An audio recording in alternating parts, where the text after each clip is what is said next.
कृपया करके चैनल को सब्सक्राइब कीजिए। एपिसोड 8 पछतावा। असिस्टेंट रघु के जाने के बाद इंस्पेक्टर जोशी अभी भी यह सोच रहा होता है कि आखिर कौन है वो लड़की। क्या ये आदमी सच बोल रहा है? और अगर ये आदमी सच बोल भी रहा है तो कोई भी इंसान किसी कार को आसमान में यूँ कैसे उड़ा सकता है? ये सारी बातें सोच सोच कर इंस्पेक्टर जोशी का दिमाग अब काम करना बंद कर देता है और वो अपना सिर पकड़ लेता है। तभी वहाँ एक एम्बुलेंस आती है और वो उस कार वाले आदमी को हॉस्पिटल ले जाती है और इंस्पेक्टर जोशी भी पुलिस स्टेशन की ओर रवाना हो जाता है। उधर अन्वी चाची के घर पहुंच जाती है।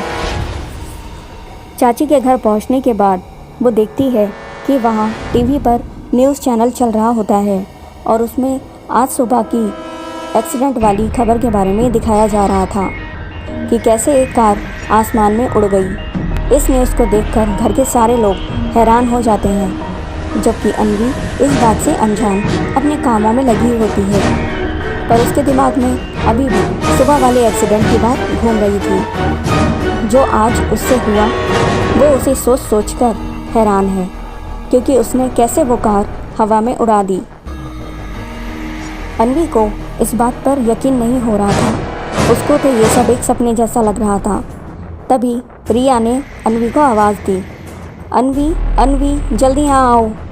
तभी अन्वी रिया की यूँ चिल्लाने की आवाज़ सुनकर जल्दी जल्दी उसके पास आती है और उससे पूछती है, क्या हुआ?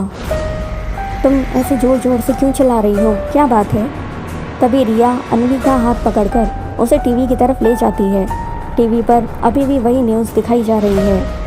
रिया टीवी की तरफ इशारा करके अन्वी से पूछती है, अन्वी क्या तुमने ये न्यूज़ देखी? अन्वी टीवी की तरफ देखते हुए जवाब देती है, नहीं मैंने कोई न्यूज़ नहीं देखी। क्यों, क्या हुआ? तब रिया अन्वी को बताती है, इस न्यूज़ में दिखाया जा रहा है कि आज सुबह एक कार आसमान में उड़ गई और उसका एक्सीडेंट हो गया। अन्वी रिया की ये बात सुनकर एकदम से चौंक गई और वो बुद्ध बनकर वहीं खड़ी रह गई, क्योंकि आखिर ये एक्सीडेंट उसी से तो हुआ था और वो वहाँ से चुपचाप दूर चली गई थी। अन्वी को इस बात का बिल्कुल अंदाजा नहीं था कि ये न्यूज़ टीवी पर आ जाएगी। तभी रिया अन्वी को आवाज़ देती है, अन्वी अन्वी। रिया की आवाज़ सुनकर अन्वी एकदम से होश में आती है। रिया अन्वी से कहती है, तुम्हें भी इस बात पर यकीन नहीं हो रहा ना? यहाँ हम में से किसी को भी इस बात पर यकीन नहीं हो रहा कि भला कोई कार आसमान में कैसे उड़ सकती है। अन्वी को अब यकीन हो जाता है कि वो जिस बात को सपना समझ रही थी वो कोई सपना नहीं था बल्कि हकीकत है। तभी अन्वी थोड़ा नॉर्मल होकर रिया से पूछती है, रिया क्या इस एक्सीडेंट के बारे में और कुछ भी बताया गया है?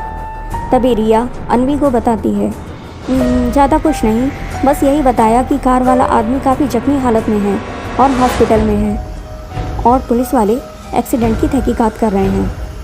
पुलिस का नाम सुनकर अन्वी के चेहरे का रंग उड़ जाता है। वो खुद को जैसे तैसे संभालती है और यही सब सोचते सोचते कब रात हो जाती है उसे पता नहीं चलता। फिर वो अपने घर की तरफ चल पड़ती है।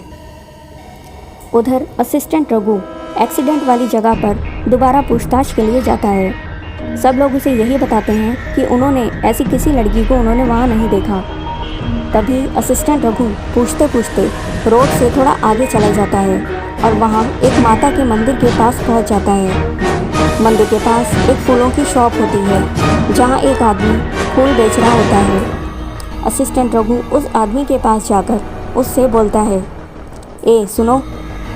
दुकान वाला आदमी पुलिस वाले को देखकर घबरा जाता है और कहता है, जी साहब।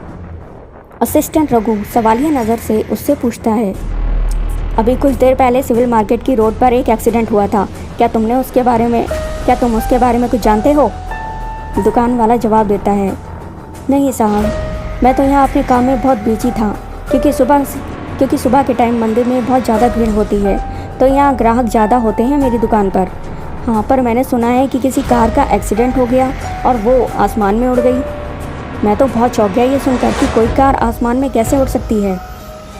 तभी दुकान वाले की बात सुनकर असिस्टेंट रघु ने उससे कहा, वो सब हम पता लगा लेंगे, तुम बस इतना बताओ कि तुमने यहाँ आसपास किसी लड़की को आते जाते देखा जिसका हाव भाव तुम्हें कुछ अजीब लगा हो? दुकान वाला असिस्टेंट रघु को बताते हुए बोला, नहीं साहब, मैंने ऐसी कोई लड़की को यहाँ नहीं देखा, पर यहाँ रोड पर मंदिर का कैमरा लगा हुआ है, शायद उसमें कोई आया हो, आप कैमरा चेक करा सकते हो। तभी असिस्टेंट रघु दुकान वाले से कहता है, वैसे इस मंदिर के सीसीटीवी कैमरे का ऑफिस कहाँ है? तभी दुकान वाला असिस्टेंट रघु को उस ऑफिस का पता बताता है और फिर असिस्टेंट रघु उस ऑफिस में जाकर उस एक्सीडेंट की घटना की पूछताछ करता है और मंदिर के सीसीटीवी कैमरे की फुटेज देखता है। ऑफिस के लोग असिस्टेंट रघु को वो फुटेज दिखाते हैं। फुटेज को देखकर असिस्टेंट रघु दंग रह जाता है। उधर अन्वी आज की घटना को सोचकर बहुत परेशान थी। वो यही सब सोचकर घबरा रही थी कि अगर पुलिस को उसके बारे में पता चल गया तो क्या होगा, कि वो बेकसूर है, उसने कुछ नहीं किया है। साथ ही साथ उसे इस बात का भी दुख और पछतावा होता है कि उसकी वजह से वो कार वाला जख्मी हो गया।